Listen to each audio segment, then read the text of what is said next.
So here are the questions we've got for Coach Talk number 10. This is chaotic and I'm sorry, but I'm working on it. First question, can I turn my own suffering into something worthy when I'm coaching, or do I box it away? Now this question was actually asked by, it was asked by somebody after we had a conversation about suffering and how it exists with our clients' lives, right? So we always have suffering. Suffering is a natural part of life. It's just what we're dealing with, and our clients, of course, are dealing with. So the coach was asking, hey, as a coach, I got my own suffering stuff going on. How did she say it exactly? How can I turn it into something worthy, or do I box it away? Now look, there's a couple things to think about. One is, box it away, manage it. It isn't about you during your coaching session, so keep that to yourself. That's certainly one way of handling things. The other side of this is, if you can use your challenges, what's going on in your life, your suffering, right, for the benefit of your client, and do it really cleanly, then hell yeah, use that. But people sometimes are not very good at it, and what they do is they end up getting their own needs met on the call. And so whenever it comes to sharing about what's going on in your life with your clients, the rule of thumb is always, don't be getting your needs met on the line. That's first and foremost. So, there's a story, I don't think I've shared it in one of these Coach Talk videos, but there's a story, it's my story. There's a coaching session I did several years ago where I was working with a guy who had a friend who was dying of cancer. The guy was, they were both in their mid-30s, and I had lost a friend to cancer when he was 27, I was a little younger. And, in the middle of the session, he was getting really teared up, and I told him, yeah, man, I lost a friend to cancer when I was 27, and it sucks. And, in sharing that, we both had tears together. We both, he knew that I understand, and, a great connection happened. And that's really cool, and in that moment, it was my suffering, or my having suffered in the past was useful. Now, what happens is if you're using something that's more raw and you're in the current state of suffering, it's tough to bring up without being really clean with it and without making it about you. And so that might be one of those box it up, manage it, don't bring it to your client situations. But if you're clean with the suffering that you've experienced in your past, it can be a great leg up for your clients. All right? All right. I'm going on to the next question. As I said, I don't look at these in advance. I write them down quick, and I don't even try to comprehend them, beyond. So I hope this makes sense, and I hope I have an answer. We'll see. Tools for getting our own ego out of the way. I should have thought about this one prior. Let me think about that. Well, in some ways, it goes back to what you're welcome, Heather. In some ways, it goes back to the question we just talked about. If you're getting your own needs met, right, your ego needs met, is I want to feel good, I want to look good. Self-knowledge is really is vital. I talk about self-knowledge, self-respect, self-government in terms of how to live and how to live well.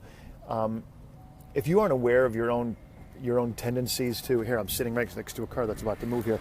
If you're not aware of your own tendencies to want to look good or want to, seem, what's something else that people want to do? They want to look significant, profound, sexy, or whatever else. If you're not aware of those things, then they're going to come out inadvertently in your conversations with your clients. They're going to come out in every part of your life. So why wouldn't they? I am hopefully using my desire and my willingness to talk and share ideas to a good end. But I know as a coach, if I'm not thoughtful, I can talk and I can overtalk people, or I could, do a little motivational speech. And so that, when I start going in that territory, that's just ego. That's just me wanting to, or it can be just ego, right? Me just wanting to look cool or look fancy or look at me, how smart I am, or look at all the insights I've got. Who cares? Who cares? So ideas to, what was the language you used? Get out of our own ego is, one of them is self-knowledge, is know yourself, know your weaknesses, know your tendencies to want to look good, to want to look professional, to want to look successful, and to be able to be aware of them in the moment and check them up.